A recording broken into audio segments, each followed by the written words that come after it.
wa aqama as-salata noyo omuntu ayimirizawo essala Allah subhanahu wa ta'ala kibaze nti omuntu abakoze ebirungi bya bika bingi so si byakwewanna bwewanna kusaala ng'otunula mashariki oba magharibi oba mu kibula ky'obusiraamu essala yokka temala wa iqami as-sala n'okubeera ng'oyimirizaawo essala ogwo nagwo mulimu mulungi Allah subhanahu wa ta'ala bwannyonnyolera mu kigambo albirri ekikwatagana n'ebintu ebirungi Allah subhanahu wa ta'ala ebimusanyusa wa ata zakata omuntu bw'amala okusaala asaanye alowooze ku bikwatagana n'okuwa zaka y'obugagga bwe walmuufuuna bi ahdihim n'abo abatuukiriza endagaano zaabwe ze baakola ne bannaabwe oba endagaano zaabwe ze baakola ne Allah subhanahu wa ta'ala nga bazituukiriza twakola ne Allah subhanahu wa ta'ala endagaano mu kiseera we twayingirira obusiraamu oba we tubeera twazina ne tugamba nti ashhadu an la ilaha illa Allah nti nkakasa tewali alina kusinzibwa mu bukakafu bwa kusinzibwa okujjako Allah subhanahu wa ta'ala ekyo ng'okyogera ku lulimi ng'ate kyekiri mu mutima gwo ekyo eba ndagaano wakati wo ne wakati wa Allah subhanahu wa ta'ala tosaanidde kubeera ng'ogimenya ate nga bw'osamira idha ahadu singa babeera bakoze endagaano Allah agambye nti walmuufuuna bi ahdihim idha ahadu endagaano zaabwe bazituukiriza bulungi naddala singa baba bazikoze oba nga ziri wakati w'abantu n'abantu bannaabwe oba nga ziri wakati wa Allah subhanahu wa ta'ala n'abantu Allah subhanahu wa ta'ala agambye nti ogwo mulimu mulungi nnyo ogw'okutuukiriza endagaano wasabirin Allah subhanahu wa ta'ala agamba mu mirimu emirungi mulimu abagumiikiriza fil ba'sa'i abagumiikiriza mu kiseera eky'obwavu singa bubeera nga bumutuukiridde n'abeera nga tatagalatagala kugenda kukola Allah subhanahu wa ta'ala byatayagala waddarra'u ne mu kiseera ky'okubeera nga afunye obukosefu ku mubiri gwe singa omuntu aba afunye obulwadde n'agumiikiriza Allah subhanahu wa ta'ala agamba abo be bamu ku bantu abali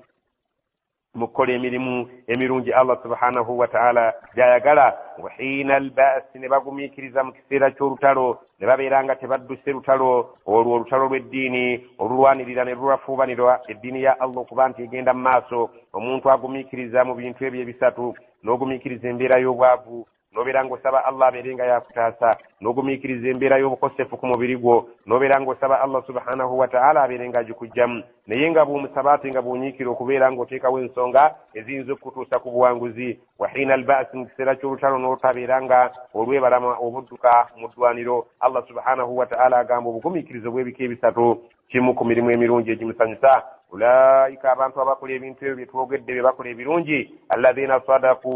ababoogera amazima nti ddala basajja bakkiriza basajja bakozi ba mirimu mirungi wa ulaika humul muttaquun abo be basajja bennyini abakyala abatya Allah subhanahu wa ta'ala mu maaso ga Allah bagambye abasitukira mu galimu agazitowa ngaago abakola ebintu ebifaananako ng'ebyo be bakkiriza abannamaddala so si kwewaana bwewanyi na swala gy'osaala olwo nti ekumala okubeera nti otunula mu kibula n'osaala eswala yokka temala. يا أيها الذين آمنوا كتب عليكم القصاص في القتلى الحر بالحر والعبد بالعبد والأنثى بالأنثى فمن عفي له من أخيه شيء فاتباع بالمعروف وأداء إليه بإحسان ذلك تخفيف من ربكم ورحمة فمن اعتدى بعد ذلك فله عذاب أليم يا أيها الذين آمنوا أبانكم وأبكرزا كتب عليكم القصاص كلاركدوكم وكولر الغوانغا في القتلى مبانطابا بابتدوا وكولر الغوانغا كويكويسا سوزا oba okuvunaana mu mateeka oyo aba akoze ekikolwa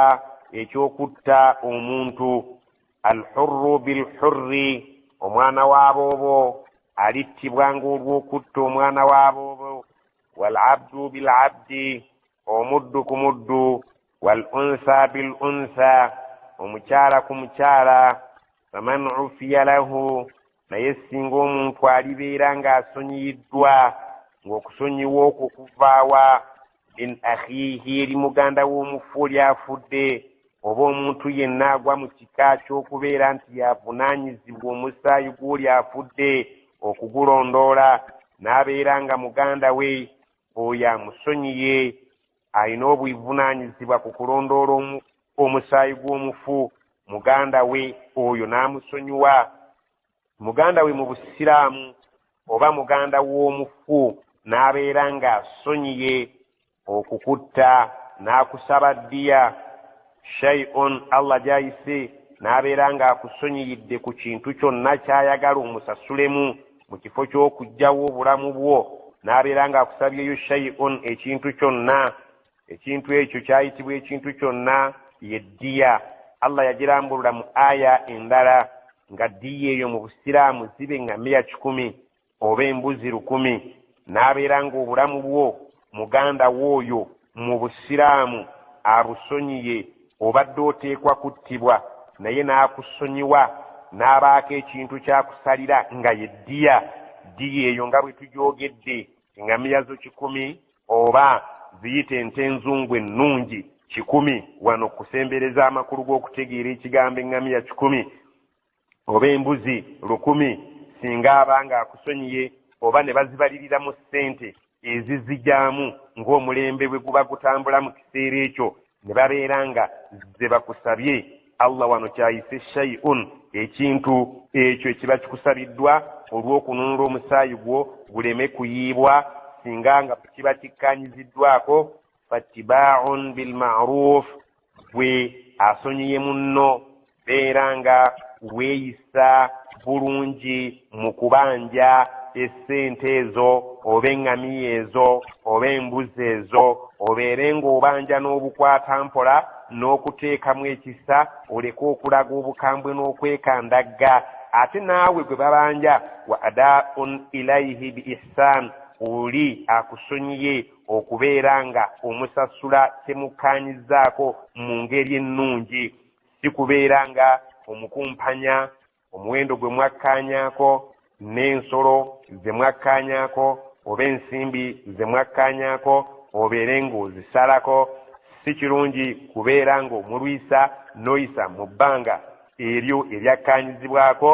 Allah subhanahu wa ta'ala eyo y'empisa gy'atuteeseemu ng'abantu ba Nabbi Muhammad sallallahu alaihi wasallam. Dhalika ekyakikoze takhfifun min rabbikum wa rahma, okubakendeerezaako ku buzito obuli mu nsonga eyo, kubanga abaabasookawo bo tebakkirizibwa ddiya. Omuntu eyattanga omuntu ekintu kyalinga kimu kyokka kye yalina okukola kubeera ngattibwa, ekyokusonyiwa n'otwala ssente oba n'otwala ebisolo, ekyabedda tekyalimu mu ddiini yaabwe, kwabanga kuswasu yokka. Ddiya yali tekkiriziddwa yadde okusonyiwa nga tosabye ekintu kyonna nga tekikkiriziddwa. Allah agamba nti dhalika takhfifun min rabbikum, okwo nno okuba weewulirako mwe ng'abasiraamu kwe kuvudde eri Katonda wammwe, wa rahmatun, era kwe kusaasira Allah subhanahu wa ta'ala kw'abataddeko. Faman i'tada ba'da dhalika, naye omuntu alirumbagane amateeka ga Allah oluvannyuma lw'okutegeera ekyo, omusajja bamaze omusaba ddiya agibawadde, ate ne musalawo okubeera nga nammwe mutaakawo obukambwe obw'enjawulo, ate ne mutta omuntu olw'obusungu bwe muba muyina okuva ku sayidi y'abali ababawadde ddiya. Olwo oba omaze ate okusala ensalo oluvannyuma lw'okubeera ng'omaze okunnyonnyolebwa ekituufu ekyokukola, era bw'oba okikoze Allah subhanahu wa ta'ala agamba nti alikikola falahu adhabun alim, alibeera alina ekibonerezo eky'obulumi, kubanga aliba ayawukanye n'ekyo Allah subhanahu wa ta'ala kye yalamula nakyo nga ge gaali amazima omuntu g'ateeka okugoberera, so si kuteeka mu kwagala kwa mutima gwe. Omuntu yenna singa abassa omuntu mu busiraamu, oyo assa omuntu, baganda b'abasiraamu ne babaako kye baagala okumukola kya bika 3. Ekika ekisooka mu busiraamu oli wa ddembe okusaba omusaayi gw'oyo ayye omusaayi gwa muganda wo n'amutta naye attibwe. Bw'oba omusonyiye oli wa ddembe okukka ku siteepu namba 2 n'osaba ddiya, obulamu bwe ne busonyiyibwa. Siteepu namba C, oli wa ddembe okumusonyiwa ku lwa Allah nga tolinako omugjeeko, so nga ate mu ddiini endala tekyalimu kyali kimu omuntu assa omuntu naye kuttibwa. Kati Allah kyagamba nti nga mmwe ab'ekibiina kya Nabbi Muhammad muteekeddwako rahma ya Allah n'okusaasira kwe n'okubakendeerezaamu egyo emirundi 3 nkikoze ku lwa bulungi bwammwe n'okulwa okubakendeerezaako ku buzito obwali ku mateeka g'abaakulembera. ولكم في القصاص حياة يا أولي الألباب لعلكم تتقون. ولكم مينم أبكرزا في القصاص مكولر الجوانغا حياة ملنم وبرم وبرونجي يا أولي الألباب ما بين مجزي لعلكم تتقون سنغا منابيرا باتيا الله مكولر الجوانغا سنغو مونتو أسو مونتو ناياتي ماني نتجا كتبوا tuba tujja kufuna obulamu obusinga okuba obulungi mu nsi muno. Abantu abaali agadde okutta bannaabwe bajja kwekomako olw'okutya okuttibwa singa tubaamu amagezi. Allah atugambye ekyo kyali badde kituyamba okuwangaala mu mpangaala ennungi, ate n'eri Allah ne tubalibwa abamutya. كتب عليكم إذا حضر أحدكم الموت إن ترك خيرا الوصية للوالدين والأقربين بالمعروف حقا على المتقين. كتب عليكم كلارك بكم يركرزا إذا حضر أحدكم الموت singa walumba abanga asemberedde omukumwe ng'essaawa agiwulira ddala mu butuufu obulamu buweddeyo, walumba amutwala intaraka khairan, bw'aba ayina akalungi konna kaanaalekawo mu by'obugagga bwe, alwasiyatu akole ekiraamo, lilwalidaini eri abakadde be bombiriri, والأقربين نابن دازي بالمعروف منجري النونجي حقا على المتقين غير يبانجا إريابة الله سبحانه وتعالى إريبا فناني بوا وكبيرا انتبابا كنسينغ بمزي وكلاما حديث يجاني بيرانغا etutegeezezza nti omuntu yenna Allah gwe yawa omugabo mu maali ng'ajja kubeera ng'ayina omutemwa gwe mu maali y'omuntu aba afudde, oyo taweebwa mu kiraamo mugabo. La wasiyatan liwarithi, omuntu anaafuna ku mufu omugabo gwe tateekebwa mu kiraamo nti bwe ndiba nfudde ajja kubeera nga naye afuna okusinziira ku kiraamo, wabula afuna okusinziira ku mugabo gwe Allah subhanahu wa ta'ala gwe yamugerera mu kitabo kye. Era nabiyuna Muhammad sallallahu alaihi wasallam n'ategeeza nti omusiraamu teyalisize biro 3 mu nju ye okujjako ng'amaze okukakasa nti ekiraamo kye kyaggwadde okubeera nga kiwandiikibwa. Naye wano mu mbeera zaffe tutya nnyo okuwandiika ebiraamo kubanga tukakasa nti omuntu akola ekiraamo aba amaze okubeera nti asiibula obulamu bw'ensi. Allah subhanahu wa ta'ala bw'atu atugambye nti munnammwe bwe mulaba ng'olumbe lumuboyaanya mumusembere mumujjukize okukola ekiraamo kubanga kiina bye kigenda okutaasa bingi. Olambululiramu abakubanja ne tubategeera, osobole okubeera nga Allah subhanahu wa ta'ala akuwonya amabanja kubanga ebbanja oluvannyuma lw'okufa kintu kinene nnyo eri omuntu aba afudde nalyo. Ate naffe tutegeere bw'obanja emaali y'abantu bereke kubeera ng'egenda etyo. Tutegeere abaana bo n'ezzadde lyo, bakyala bo ne by'olina bisobole okubeera nga biweebwa abo abanaddamu bigere ebyo. فمن بدله بعدما سمعه فإنما إثمه على الذين يبدلونه إن الله سميع عليم. فمن بدله muntu yenna alikyusa ekiraamo ky'omuntu ekibadde ekituufu baadama sami'ahu oluvannyuma lw'okubeera nti akiwulidde bulungi nnyo fa innama ismuhu mazima ekibi kyakyo ala alladhina yubaddiluunahu kirikwata abo abeetumiikiriza okubeerako kye bakyusakyusa mu kiraamo ekyo. inna allaha mazima allah sami'un byonna bye mukola nga muli n'oyo agenda okufa biwulira nnyo aliimun ate mumanyi nnyo teyeetaaga kubaako kyabuulirwa. ne mu constitution yaffe wano eya Uganda omuntu azannyira mu kiraamo ky'omuntu aba azzizza gwa naggomola. فمن خاف من موص جنفا أو إثما فأصلح بينهم فلا إثم عليه إن الله غفور رحيم. من خاف نيسينغو muntu afuna okutya min muusin okuveeri ono araama agenda okufa n'obeera ng'otidde janafan omusajja ono okubaako engeri gye yeekubidde naye ng'okwekubira okwo akukoze mu butanwa au ithman oba nga yeekubidde mu bugenderevu mu kukola ekiraamo kye fa aslaha bainahum oyo akitegedde n'agezaako okulongoosa wakati awo fala ithma alayhi oyo alongoosa obulongoosa talina musango kubeera abaataasa muganda woona agenda okufa buli azaamaanyi oba bukoleddwa kubanga buyinza okumuviirako obusungu bwa Allah singa aba abukoze mu bugenderevu ate n'okumulungamya singa aba akoze mu butanwa kya mu busiraamu. inna allaha ghafuru rahim Allah musonyi musaasizi gw'atabaganyizza n'olongoosa obeera nga Allah ajja kusonyiwa so sooli ayagala okwonoona obwonoonyi ekiraamo ky'omufu. abantu ku ssaawa ey'okufa oli ayinza okugenderera obugenderezi mu kiraamo kye n'ateekamu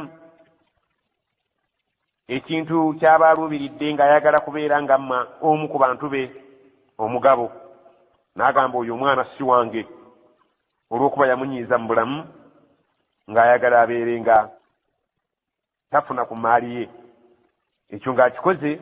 mu kwagala okufiiriza oli olw'obusungu bwe yalina mu bulamu. oba n'akola ekintu kyonna mu butanwa kati gwe aba aliwo ng'omujulizi n'obeera ng'otereeza ensonga eyo singa oba olina obukakafu obulaga nti kiteekwa okutereezebwa. Allah subhanahu wa ta'ala akugamba nti gwe anoonya okutereeza okwo kuyamba abasigaddewo ne kuyamba n'omufu mu ngeri zonna toba na musango. يا أيها الذين آمنوا كتب عليكم الصيام كما كتب على الذين من قبلكم لعلكم تتقون. يا أيها الذين آمنوا أبانكم أبكرزا كتب عليكم الصيام كلارك الدوكم وكسيبا كما كتب على الذين من قبلكم قبل كوالارك وكوابا بابا سوكاو وبالي بسيبا لعلكم تتقون مصبروك بيرانغا متيا الله إلمكم أكوبا قتلقا أنت الله سبحانه وتعالى تبرم بمتيا kwekubeera nga tusiiba naye nga tusiiba ku luwe enjala etuluma ku lulwe ebyokulya n'okunywa tubiraba n'embeera y'ekifumbo ng'omuntu yali badde yeetaaga okubeera nti agibeeramu n'agyerekereza olw'okusiiba. Allah subhanahu wa ta'ala agamba kimu ku biraga okuntya mulalikiddwako musiibe nga bannammwe abaasooka bwe baakikola baalaalikibwako okusiiba nga limu ku kkubo lye tujja okubeera nga tuyitamu okubeera nti Allah atuteeka mu bamutya. okusiiba kwalaalikibwa nga nabbi amaze okusenguka mu mwaka ogwokubiri okuva mu kusenguka kwe. أياما معدودات فمن كان منكم مريضا أو على سفر فعدة من أيام أخر وعلى الذين يطيقونه فدية طعام مسكين فمن تطوع خيرا فهو خير له وأن تصوموا خير لكم إن كنتم تعلمون أياما معدودات إنكم بلبوا بزي zibalira ku ngalo singa oba ozigerageranyiza n'ennaku eziri mu mwaka 360 bw'osiibamu ennaku 3 oba osiibye ennaku ntono nnyo zibalirwa ku ngalo si nnyingi ti Allah yagendereramu kubatulugunya nedda yagendereramu okulaba baani abamutya baani abatamutya faman kana minkum marida naye omuntu alibeera mu mmwe nga mulwadde tasobola kusiiba aw ala safarin obanga ali ku lugendo kubanga abantu bedda batambulanga nga batambuza bigere nga safari zibakaluubirira wadde naffe abatambula mu ntambula ey'ebidduka eby'omulembe naffe tuyingira mu kyekimu singa tuba ku safari ne tusanga obuzibu mu kusiiba ne tulya mu nnaku z'okusiiba eza Ramadan Allah atukkiriza naye oluvannyuma lw'okubeera nga obulwadde buwonye oba tuvudde mu safari zaffe fa'iddatun ennaku ze muba mulidde mu Ramadan olw'ensonga ezo ze twogeddeko min ayamin ukhar zaakuliibwa mu nnaku eziri mu myezi emirala ogutali Ramadan wa ala alladhina yutiqunahu naye abo abakusangamu obuzibu obuyitiridde ng'ebizibu byabwe si byakubeera nti bivaawo musajja mukadde ekizibu kye si kyakukutukawo nkya omuntu mulwadde ng'obulwadde bwalwadde muzminan bwalukonvuba si bwakuwona pureesa sukaali siriimu omuntu oyo ng'afuna obuzito ate nga talina ssuubi nti obulwadde obwo buliwona omuntu oyo akola atya mu kiseera ky'okusiiba naye tebaamulekeraawo fidyaton aweeyo ok'omutango ogudda mu kusiiba kwe kuno wa amu miskin aliiseeyo omunaku singa obeera ng'osobodde okumutunuulira endya ye n'omulaba ng'ajja kumalawo haafu kilo ya muceere ne kwota y'ennyama oyinza okubibala mu ssente n'obimuwa bw'omulaba nga musajja mazzi mawanvuko ayinza okulya kilo ne haafu y'ennyama kola ekisingayo okubeera ekirungi kubanga ky'okiwaanyisaamu nakyo kirungi nnyo kitamanyiddwa buzito bwakyo mu mpeera okuggyako Allah nga yakimanyi faman tatawwa'a khairan naye omuntu bwe yeewaayo akola ekisingawo obulungi mu kifo ky'okuliisa masiikiini omu n'agamba nze buli lunaku nja kuliisa mba masiikiini 10 fahuwa khairun lahu ekyo nno kyekisingirako ddala obulungi kubanga empeera eziri mu lunaku olumu nazo nzito nnyo ate nga naawe bw'ogondera etteeka eryo n'oliisa Allah n'asiima empeera ze bakuwa mpeera za musiibi wa antasuumu naye singa munyigiriza ne musiiba mwe abatali bayi nnyo khairun lakum obulungi bwali badde buyitirivu ate gye muli in kuntum ta'lamuuna singa mumanyi ekyama Allah kye yateeka mu kusiiba n'empeera ze yateekamu n'azitukweka ze tuliraba ku lunaku lw'enkomerero شهر رمضان الذي أنزل فيه القرآن هدى للناس وبينات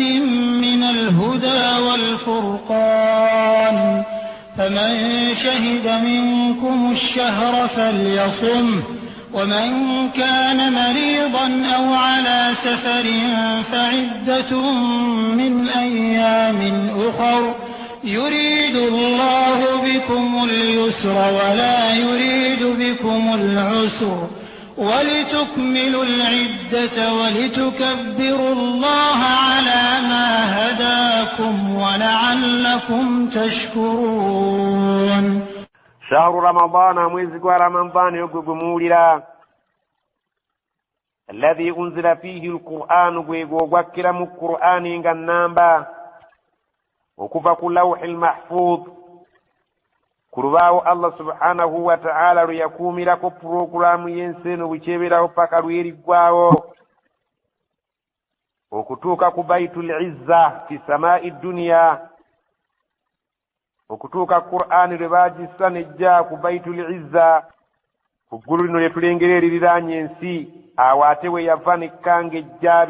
aya okusinziira ku mbeera yabeeranga eguddewo